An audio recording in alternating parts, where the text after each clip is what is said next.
Hello Crystal မရီ channel ကနေပြန်နေပြောပြလိုက်ပါတယ်နည်းပါတော့ Crystal ပေါ့နော်ဒီ Crystal ပေါ့နော်တကယ်အတိအကျဖြစ်သွားတဲ့အရာပေါ့နော်ဒီပြောစရာလေးရှိတာပေါ့နော်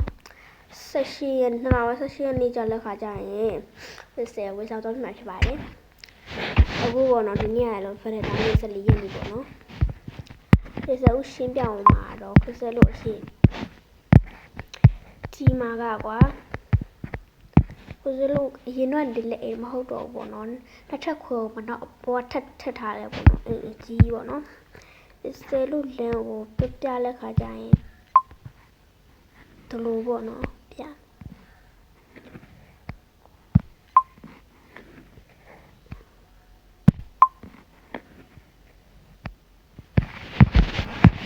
ဒီနားမှာအိမ်နှစ်အိမ်သုံးအိမ်လေးအိမ်ငါးအိမ်ပြင်ဒါခရစ်စဲလို့အိမ်ကြီးဝတ်တော့လာလို့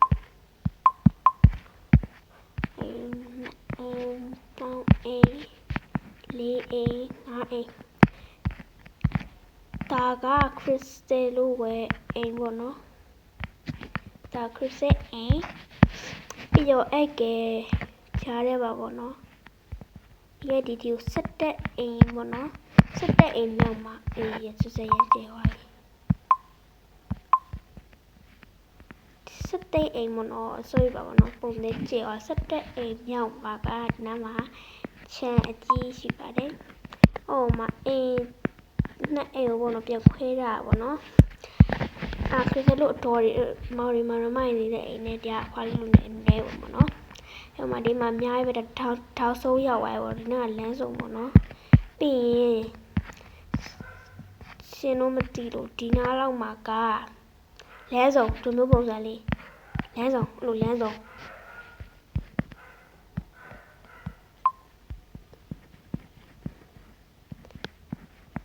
ဒီမျိုးလမ်းစုံကွာဒီမျိုးလမ်းစုံလေးအဲ့လောက်ဆိုလို့ကဒီနာအတိကျတော့မဟုတ်ကွာ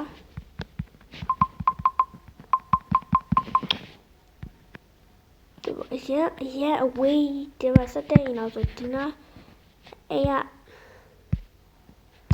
ဒီနာလောက်မှလဲဆိုပြတာဆိုတော့ကားလိုင်းနဲ့ဒီဘက်ကပဲလာမှာဆိုခရစ်စဲလို့အရင်ဝင်မှာဆိုမနက်ခရစ်စဲကမနက်3နာရီထမှာပေါ့နော်3နာရီထမဲ့တော့ခရစ်စဲဆိုစင်ရပဲအိမ်မရမယ်ပုံမဆို7နာရီခွဲလောက်မှအိပ်ဖြစ်တာပေါ့နော်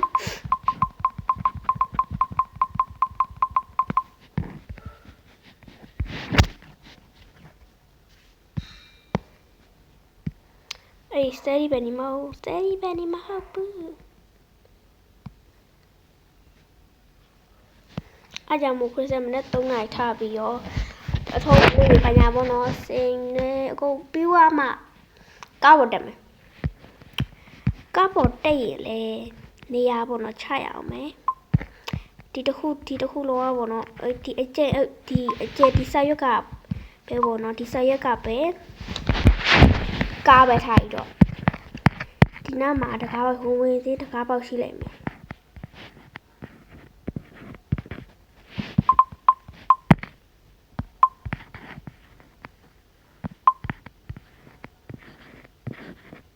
တကားပေါက်ရှိလိုက်မယ်တကားပေါက်ရှိပြီးတော့ဒီနားမှာကားသမားထိုင်တာပေါ့နော်ဒီမှာကားသမားထိုင်ပြီးတော့ဒီပင်အကြီးဖြိုသွားပြီဒီနားမှာအကြီးကျုပ်ပဲပြောပြပါနော်နားမှာကားသမားထိုင်ပြီးတော့ဒီနားကားသမားထိုင်ပြီးတော့ခရစ်စတဲပေါ့နော်ဂရမပေါ့နော်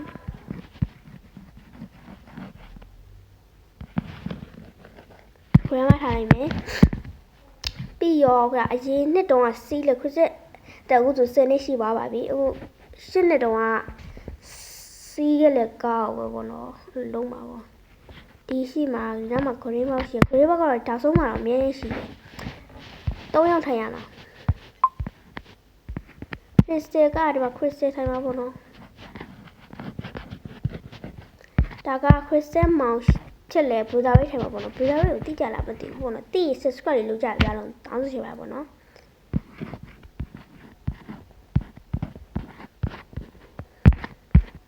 ပြီးတော့ဒီမှာ crystal မှာဖြစ်တဲ့ ski ထိုင်မှာပေါ့နော်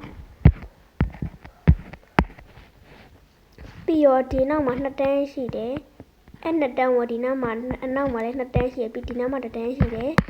ပြီးဒီနောက်မှာ3တန်းလားမသိဘူးရှိတယ်အဲ့ဆိုရင်ဒီမှာ1ယောက်2ယောက်3ယောက်4ယောက်14ယောက်လားမသိဘူးခုစလည်းပြောတတ်တော့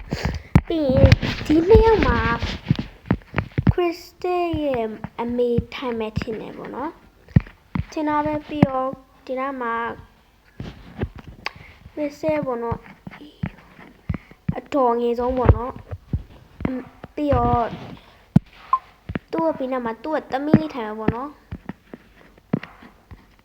သူ့သမီးကဥမာနှစ်နှစ်မပြည့်သေးဘူးပေါ့နော်အကြောင်းပေါ့သူ့ပြင်မှာထိုင်မှာပဲထင်တာပဲဆို4 5 6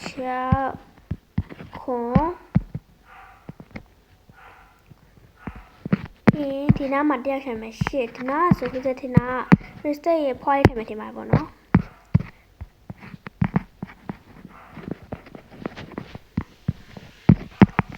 ရွေးရကလည်းပေါင်းတော့ပေါ့နော်ပြီးတော့ဒီနှစ်နေရာလွတ်နေရပေါ့နော်လွတ်နေတဲ့အချိန်မှာဆိုထင်တာ crystal အတော်အကြီးဆုံးထိုင်မှာထင်တယ်ပေါ့နော်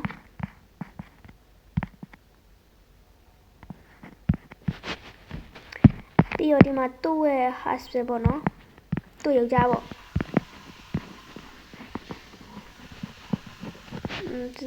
တင်းချုပ်ပြောရမှာနော်ပြီးတော့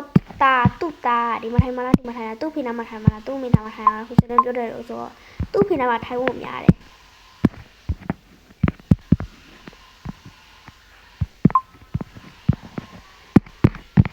ဆိုတော့6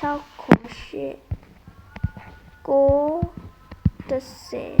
17ဘာ17ရောက်သွား17 14 ဟုတ်တယ်15ရောက်တယ်နော်ခုစတဲ့မသိတော့17ရောက်ဖြစ်သွားပြီးတော့ crystal ရဲ့တော့ ants အဲ့က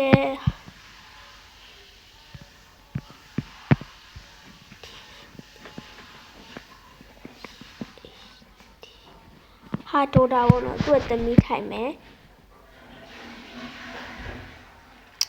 ပြီးတော့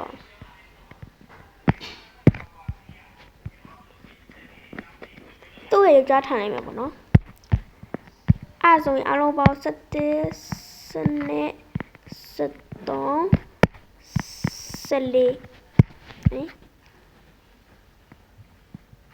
14ရောက်ပဲဟာ15ရောက်မဟုတ်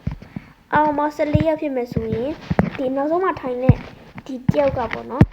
ဒါကဘူတာရိတ်ရဲ့အမေပေါ့နော်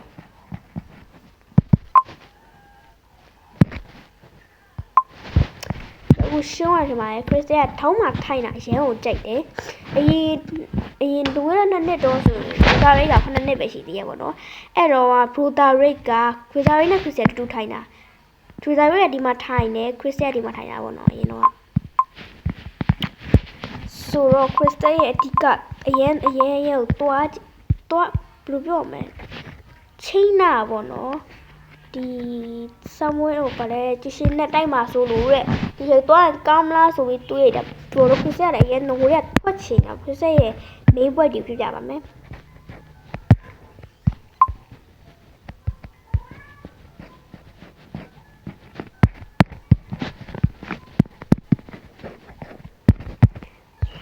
ရဲ့အဓိက main point တွေကနံပါတ်1အချက်က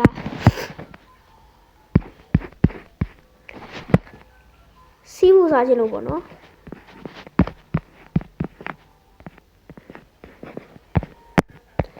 နံပါတ်2